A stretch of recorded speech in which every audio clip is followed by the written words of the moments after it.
Hello, everybody, and welcome to today's Full Potential Show. I'm James Rick, and this is your number one non-boring source of personal development. Today on the line, we have Marcia Wieder, CEO of Dream University, author of 14 books related to living your dreams. She's appeared several times on Oprah and the Today Show, sharing her message of a passion-filled life with millions of viewers, and today she's going to share it with you. Her website is dreamuniversity.com, and if you hang on to the end of the interview, we're going to talk about how you can get the 21st Century Visionary Kit. 12 ways to a 21st Century Visionary. And Marcia, thank you so much for being on today's show. Hey everybody, I'm coming to you live from Santa Monica. Nice to be with you, no matter where in the world you're joining us. Thanks for tuning in. Woohoo! Well, we're glad to have you on the show, Marcia, and I want to dive right in and talk about, first of all, when did you make the decision to live a passion-filled life? Were you like this your whole life, or was there a point when you said, I'm not doing it and I need to get on the right track here? I love that question. There definitely was a moment where I asked, to this day, what I consider to be the most confrontational question any of us can ask, and that was, how do I want my life to be?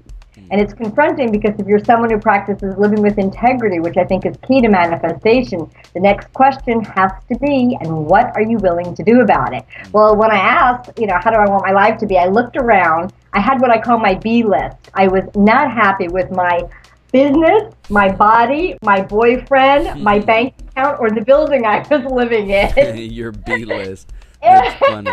Yeah, my B list added up to an app.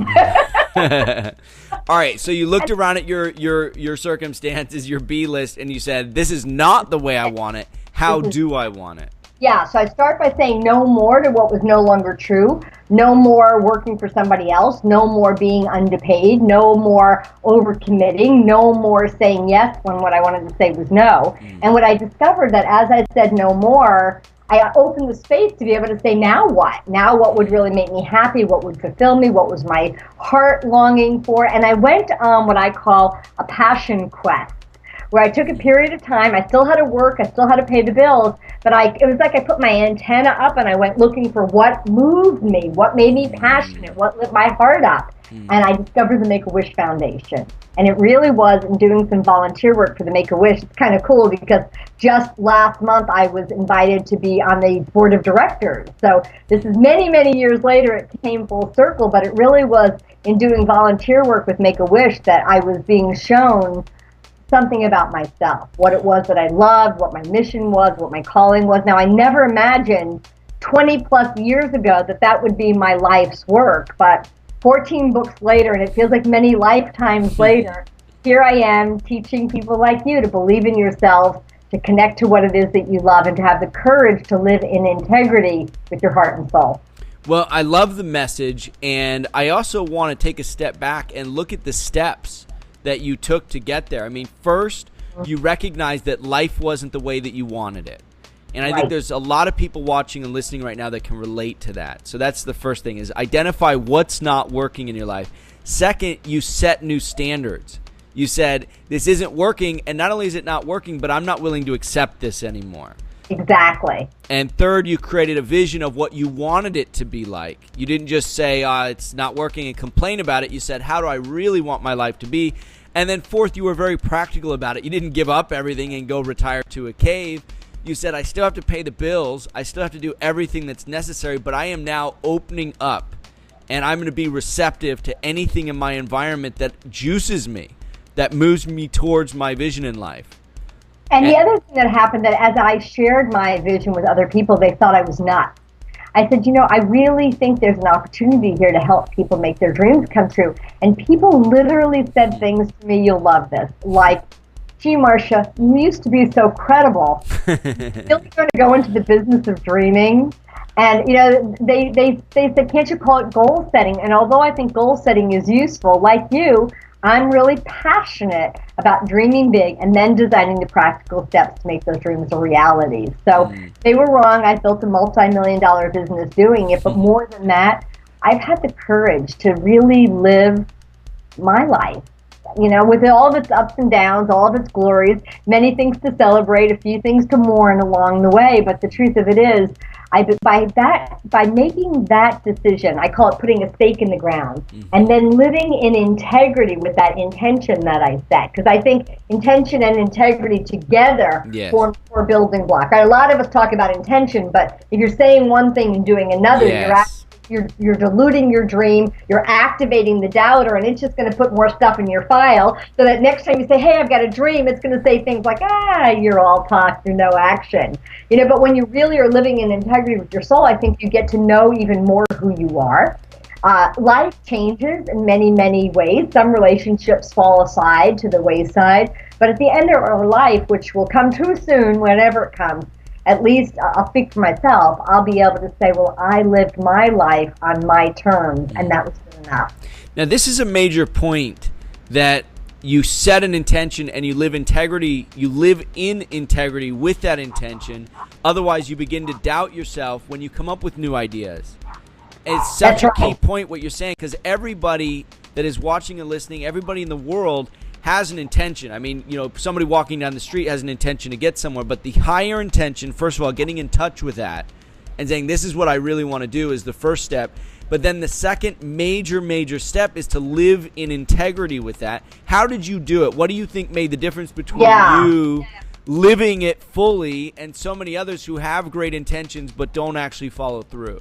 Yeah, it's not easy. I do think it does get easier. It's something I call everyday enlightenment. Spend more time in the light, less time in the dark, and then using integrity as the key virtue to demonstrate that you're more committed to your dream than to your doubts for your reality that will test you along the way. So I think it's a practice and it's course correcting. A lot of us talk about integrity as keeping our agreements and walking our talk, and I think that's important. That's really only one level of it, because there's this higher level of integrity at a soul level, really knowing who you are, your purpose, your mission, your calling, and then having the courage to say no to what's not that, because so often we're living our lives upside down. We're so mired in reality, so busy living from our clocks and our calendars, we don't even know what our dreams are, much less how to accomplish them.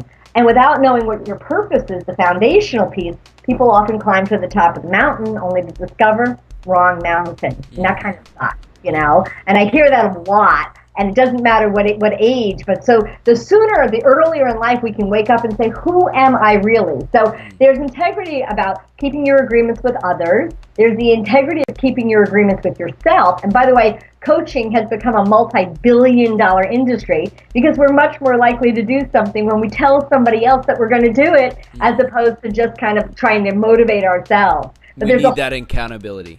We need that account, whether it's a buddy and friend, or ideally, if you're paying somebody money, you're much more likely to do it. That's true. You're getting leverage on yourself. I use coaches all the time, and I've trained over 1,000. We call them dream coaches, so I understand. But I want to talk about the highest level of integrity, which is really about living on purpose. So there's keeping your agreements with others, there's keeping the agreements with yourself, and then there's keeping agreements with God. And however you refer to that, to live on purpose requires that we all have a spiritual practice so we can hear the deeper wisdom beneath the ego, really identify what our true gifts are, where everything in your life, your successes and failures, have formed you to be uniquely you, and then to be of service with it. That's what living on purpose is about. But at the integrity level, I believe that we've each been, we're here to fulfill a sacred purpose or mission. And that's integrity at the highest level. So if your life is filled with clutter and crap, or you're completely off track because you've been saying yes when you mean no, or saying no when you mean yes, to the point where you don't even remember who you are, I would encourage you to stop. Put the pause button on. Take some time to go in, to reflect, to ask the important questions like, how do I really want my life to be? And what am I really willing to do in order to have that life? And from that declaration, and then the practice of living into it, because it's not enough to be talking about it or thinking about it or dreaming about it. You've got to do something about it. But from inside that place, I think life really does start to become right side up. For someday soon, when you open your calendar, what you'll primarily see scheduled are the activities that are moving you forward on your dreams, all that are the expression of your purpose. Beautiful. And well said, Marcia. I want us to go back to that time right before you made the shift. because I think that's when it's the most scary. Because now in your life, it's easier because you have the faith and you have the feedback that says you're on the right track and you're making the right decisions. And it's easier to live in alignment with that because you also have that momentum. But can I just say one thing about that before you take us back? Yeah. I think those of us that are, and you definitely model this, those of us that are on this path of dreaming and using the accomplishment of a small dream to support us in maybe taking a bigger step and spreading our wings a little further, it's never a linear process. So I recently moved out to LA because I really want to use the media to impact the masses. And now I'm in a whole new world. I'm in the world of talent managers and agents and studios, and my doubt and fear and insecurity still comes up. But now I have more of a sense of humor. I have a little bit more spaciousness. I have a little bit more discernment where I can see. So I think it is absolutely true that we grow and we develop, but I still get afraid. I still get insecure. I still second guess myself. I still call my coach. I still reach out to friends and colleagues to get that support. So I think that truly a life worth living, Les Brown has this great quote. He says, if you're not failing, you're not dreaming big enough.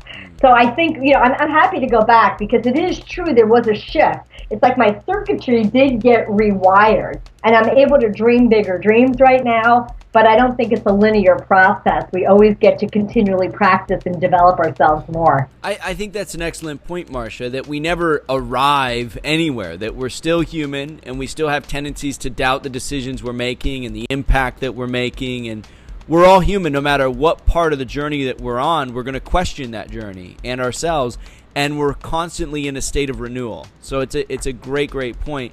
Now, going back to the time before you had the references that would give you the greater confidence to act on your intuition and act in your intention and your integrity ways, there's that point before you've basically trusted yourself that fully. Unless you came right out and you were fortunate enough from an early age, your parents guided you to do it, right, Marcia? I mean, I know my parents were negative. They were depression babies. They were always worrying and afraid that there'd be loss. I did not come out of the only thing I came out with is high heels because I was 4'11" and I was pushing for 5 feet, and I still haven't made it. No, so you're very right. So there's that point, and this is the one that I think most people can relate with because they're at that transition point. I mean, anybody who's watching or listening to the show is at that point where they're like, all right, I know what I don't want in my life. I'm willing to set new standards that are going to cause me to raise my level of action and expectation for myself. But I'm at a critical point because I've never lived my life that way before. I've never completely trusted in this higher power and this higher purpose and made decisions that are moving me on a path of enjoyment in what I'm doing. I can't fathom it. I've never lived there before. So I want to go back to that time before you made the shift and tell me what's going on in that space and what helped you to stay on the path and committed to the actions that led you to where you are today. I think the practices of, let's see, that's such a good question because I have to go back before even then. Well, pain is a great motivator. Yeah. And I just really kind of watched myself starting to sink into mediocrity. And when I looked around me, I heard a lot of people complaining. And at just some level, I think it really did begin with a choice. I've been a long time fan of David Bowie, and Changes has always been my theme song. And it's cool because now I'm out in LA and they play it all the time, and I'm reminded that in any moment we have an opportunity to make a different choice. But it's the acting on the choice. I discovered that early on. It didn't matter if I clicked my heels together 3 times and said, I do believe, I do believe, I do believe. It really came down to what would I do. And each time I acted on something that I thought, I noticed that my resolve became stronger and my belief deepened. So I really developed the place inside of myself to act on something. This is so critical because it mattered to me. Not because there were promises, guarantees, or assurances. As a matter of fact, good chance that I might fail, fall, have a setback. But if I could demonstrate to myself that I was more committed to my dream, by taking action on it. And that's where I started really talking about, I'm going to put a stake in the ground because something matters to me. I'm going to put myself in the right relationship with it by doing something to prove to myself that it really matters to me. That was probably the core building block that I still live by all of these years later, that has really given me greater clarity, courage, and confidence, more than probably anything else that I could point to. Thank you so much for that. I mean, that is a huge point, that you had to make a choice, and then every time you acted on that choice, it became a ritual for you. Exactly. And the choice you were making was always grounded in the fact that it mattered to you, that you could feel it in your bones, that you were doing something that mattered. And as long as I use that, that's my true north. If I make decisions based on what really matters to me, then I'm in integrity with my heart and soul. If I, our commitment at Dream University is we're going to help 1 million dreams come true next year, in 1 year. That's our commitment. Now, my brain starts to go like, oh my God, I go to strategy, and as soon as we go to strategy, we're damned, and if we never go to strategy, the dream just remains a fantasy or a nice idea. But if we go to strategy too quickly, the realist in us wants to know where you're going to get the time and where you're going to get the money. And we wind up compromising our dreams down to what we realistically believe is possible. Now, if I say to you, well, people are like, well, if you help 1 million dreams come true, you're going to become a gazillionaire. Marcia, why don't you tell people that your dream is to grow, $100 million company? Well, the moment I lead with the money, I get wonky inside myself. Now, don't get me wrong. I'm happy to make millions as I'm helping millions. Happy to do that. Yeah. Motivation, my mission, what matters to me, my true north, my barometer is I'm committed to changing how we think about and speak about our dreams. I'm committed to helping 1 million dreams come true. Now, along the way, if I make gobs of money, I'm happy to do that. You're not going to turn it down. No, And I'm very abundant. I have an abundant mentality. I'll tell you where that came from. I've lost everything. Everything. I've made big mistakes. And I've lost everything, and I know how to lose everything and to start over. And most people don't go for their dreams because we're so afraid of failure. Well, I've learned how to fail without labeling myself a failure. So you're saying it's actually a good thing that you lost everything, because you now have even greater trust in yourself to rebound And if courage. you should lose it again. Exactly. I'm not afraid of losing it. And most of us, we sabotage our dreams with 3 little words. But what if? But what if I go for my dream and fail? But what if I make it and it slips away? But what if people laugh at me or I make a mistake? And that every time we go, but what if, we're projecting our fears and doubts into our dreams. And then every time we take one step toward the dream, we're moving toward our worst fears. So instead, just separate it out. Get clear about your dream. On a separate piece of paper, write out what the voice of the doubter is saying. The doubter is not the enemy. Yeah, I like to say it this way, that if you haven't dealt with your own doubt and you meet another doubter on the road, their doubt will magnify yours. But if you dealt with your own doubt by hearing from it, let your doubter give you your list of obstacles. All obstacles are either an internal job, something you believe, or an external job, something that requires a strategy. Because if you dealt with your own doubt and you meet another doubter on the road, by contrast, it's the opportunity to deepen your commitment and your conviction to your dreams. It won't shake you. It won't shake you. That's the perfect way to say it. Marcia Wieder, the website is dreamuniversity.com. Where can they pick up this 21st Century Visionary Kit that you're offering generously today? So I took about 3 years and I went on a passion quest. Now, I'm still running my business and doing my life, but during that time, I got a whole body of work that I put together, and you can have it on a 1-sheet PDF and in a 1-hour audio recording. 12 ways to be a 21st century visionary, with the first step being get comfortable with uncertainty. It's yours for free. Just go to dreamuniversity.com/visionary. dreamuniversity.com/visionary and download 12 ways to be a 21st century visionary. Get comfortable with uncertainty, and your life will open up to much greater possibility. Well, you are a testament to that, Marcia, and everybody who's watching or listening right now, this is a free offer from an amazing person. If you're not sold on it, I know I am. I know I'm going there after this interview to get it. It's dreamuniversity.com/visionary. It's a 21st century visionary kit, 12 ways to a 21st century visionary. And it begins, as Marcia says, to get comfortable with uncertainty. It's something that we have to embrace to be able to take action in spite of fear. Otherwise, if we operate and allow fear to contain us, we will never move towards our dreams. Because no matter what, the bigger we dream, the more we're going to fear as a natural consequence, right, Marcia? If we dream, it's like on the other side of dream is fear. And we live in a time that is unknown, and the way to be able to deal with it is to get your muscles built up in uncertainty. It's a critical skill to be able to dream big and to live as a visionary. And a visionary is simply someone with a big dream. And if you don't have one, well, this is a way that you can find and create a new one for yourself.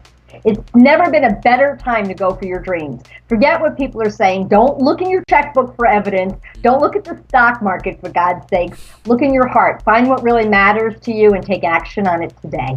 I love it. DreamUniversity.com. Again, Marcia Wieder, thank you so much for being on today's show.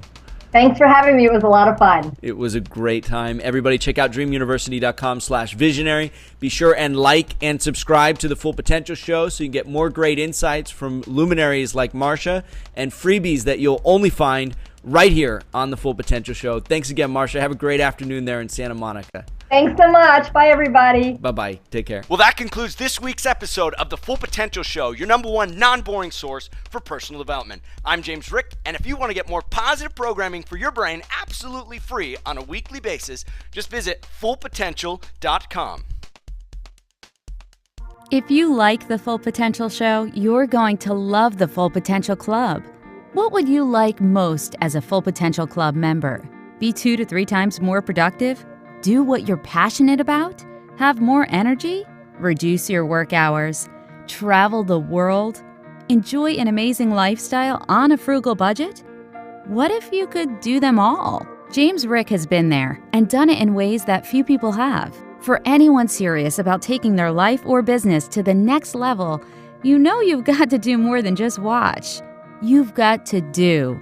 Join James Rick and other like-minded people for an incredible $10 a month at fullpotential.com/club. Be educated. Be empowered. Be the best version of you. fullpotential.com/club. Try it free for 30 days.